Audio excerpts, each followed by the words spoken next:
color so you can actually see it is the levator muscle, which is opening up your eyelid. So you can actually grab the muscle there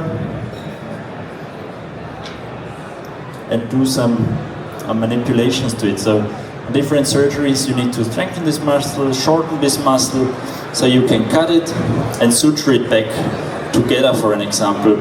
You also can see on the inner part of the eyelid, you have the tear duct and the channels, which are the inside of your eye. You can see at the punctum, so they're going to the tear bladder and exiting on your nose.